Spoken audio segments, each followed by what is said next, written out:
So radial head fractures are common, as you know, and the etiology can be a fall on the outstretched hand with the pronated forearm and extended elbow, or a direct blow, or the radial head fracture can be part of an elbow dislocation, with, of course, ligamentous lesions.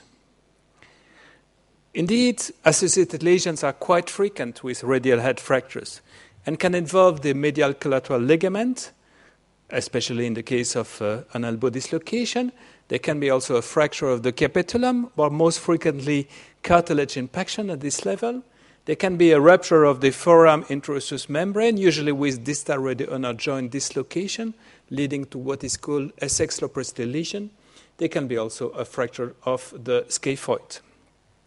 The classical treatment of non-displaced or minimally displaced radial head fractures is by early mobilization, sometimes with aspiration of the joint. The classical treatment of displaced radial head fractures is by resection of the radial head and early mobilization. However, there are problems. Non-union can be seen after conservative treatment, while instability is seen after radial head resection.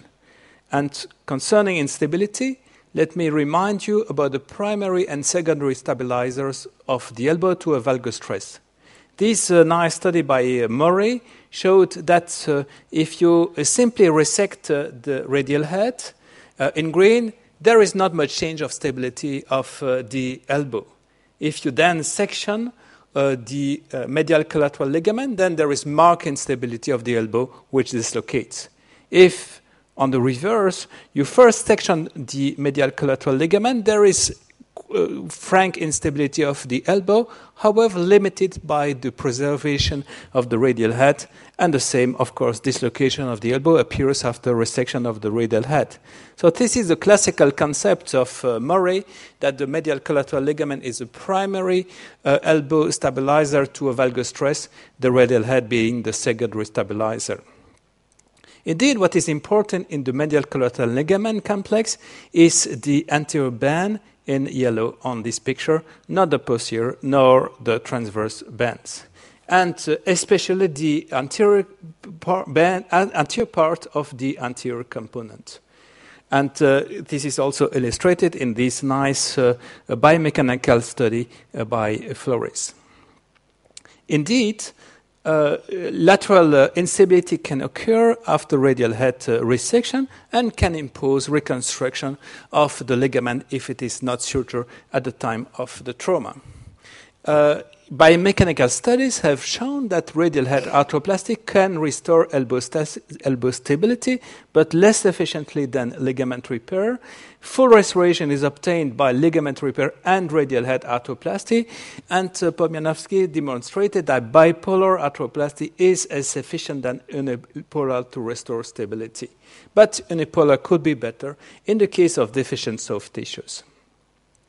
Another problem is the axial stability, and in the case of a lesion of the interosseous membrane, then can be the axiloplasty syndrome with proximal migration of the radius, usually after resection of the radial head, usually with distal radioulnar joint dislocation, and of course ulnocarpal impingement, as you can see on this clinical example.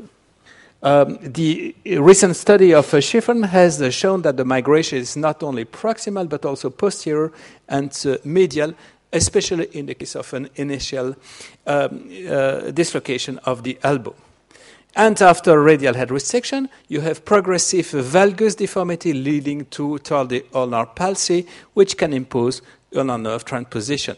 And also, most series show that after several years after radial head resection, you develop late humeroulnar osteoarthrosis. We could show in this study that we published several years ago that only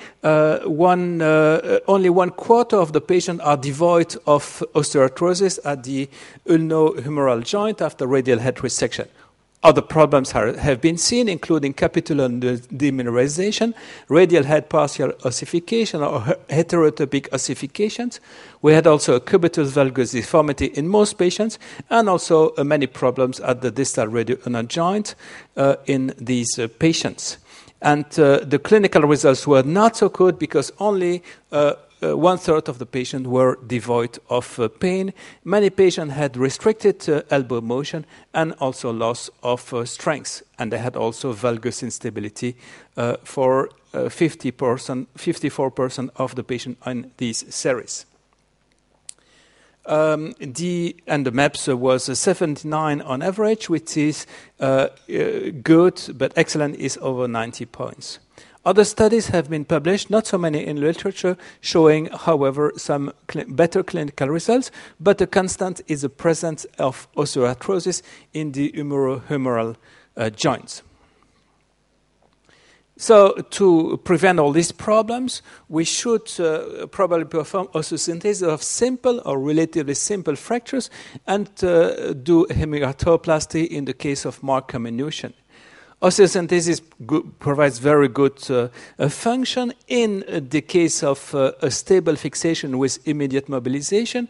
We now use very less bulky implants than in the past. This is a series that we published, and we found that 87% that the mean MAPS was 87. That 52% of these patients had excellent results. So the results are good, but not perfect. And recently, the group of Ring has discussed about the necessity to fix simple Mason 2 fractures which are not very much displaced. And other groups have recommended arthroscopic screwing. Indeed, the results are not always favorable, especially when an anatomical reduction is not obtained or if the fixation is not stable or inadequate, like in these examples. This case was sent to me for radial head osteosynthesis, but when you trace the axis of the radius, you see that there is a problem. When you see the elbow, there is a problem. And actually, this patient had no fracture of the radial head, but a fracture of the coronoid associated to a missed dislocation of the elbow. This is a case of radial head arthroplasty in a case of comminuted fracture, and we use the cemented prosthesis of Judet, which is a bipolar prosthesis. Another example in comminuted fracture of the radial head, we always do a CT scan to understand better the lesion and to see if it is reconstructible. We resect the radial head progressively in order to perfectly adjust the length of the radius with the prosthesis. This is the prosthesis in place, and the result was very good for the motion of the elbow, but the patient developed some hand CRPS. And of course, such prosthesis can be done as part of a complex elbow reconstruction. What about the long-term clinical results? Where we see complications, like this patient operated elsewhere, prosthesis properly not well implanted, and the patient had pain and a painful subluxation. And this patient was operated in our unit. He developed a septic loosening, and we had to remove the prosthesis. And this is a patient who has been operated several times of radial head prosthesis elsewhere. And later on, he had a problem at the distal radioulnar joint. They did Sauvé-Capenghi. And when I saw him, he had a painful posterior dislocation of the radial head prosthesis and also pain at the conflict between the ulnar stump and the radius. So at the end, we had... I don't know how to get the video. I'm sorry, I don't know how to go on the video. Can you click on the videos, please? Because I cannot advance. Can you click on the videos, please? The too little on the down. Yeah, okay. And then, I'm sorry, I cannot. Can you move the next slide, please? And at the end, anyway, we had to do in this patient a one bone forearm to solve the problem, which should be shown in the next slide. Next slide, please.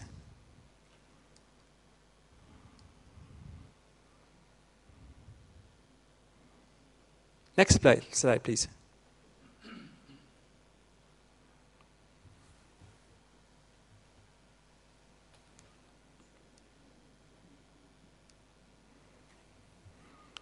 I'm sorry about that. Yeah, that's the one bone forearm. Okay. So there are many potential complications of radial head arthroplasty, including disassembly, heteroplastic ossification, CRPS, and also a very important complication is capitular erosion with subsequent osteoarthrosis in the case of prosthetic overstuffing, as you can see. So there are many questions about arthroplasty of the radial head. We did a biomechanical study that our group published last year in the Journal of Shoulder and Elbow Arthroplasty, studying the contact after bipolar prosthesis. And we used this casting material. And what we found actually is that the contacts at the prosthetic capitular joint are much better with the bipolar prosthesis than with the unipolar prosthesis, and that the prosthesis really adapted to the capitulum. So this prosthesis could maybe prevent capillary erosion over time, and this is important because we implant this prosthesis in very young patients. However, we found other problems, including some contacts with the trochlea that is illustrated on this picture. If you review the clinical literature, there are many studies published. I think that the results are similar, maybe a little bit better, but of course it was not prospective comparative studies, a little bit better for the unipolar prosthesis, with a specific problem with this prosthesis, which is stem loosening. But of course, many times this loosening is deliberate when this prosthesis is used as a spacer. In all series, you find complications, including osteolysis and loosening, also dislocations, capitular erosions, and osteoarthrosis in most patients at the humeroulnar joints. So, in conclusion, early mobilization or stable internal fixation is recommended for simple radial head fractures. For comminuted radial head fractures, radial head resection is still a good option because the rate of osteoarthrosis is not less with prosthesis at the ulno-humeral joint, and there are problems with prosthesis. But, of course, in the case of associated ligament lesions, radial head arthroplasty is mandatory. It is important, of course, to reconstruct the ligaments as well if possible. We feel that the Judet-cemented bipolar hemiarthroplasty allows better contact, which could prevent in poor capitular cartilage degeneration and offer better stability. But the clinical results, we must recognize, seem quite comparable. What about the future? These prostheses are implanted in very young patients. We don't know. We must be cautious for the future. I have no experience of total arthroplasty or capitular resurfacing. And is there a remaining place for silexic implants? Interestingly enough, when you read the literature, the results are not so bad as has been stated, with not so many problems of siliconitis.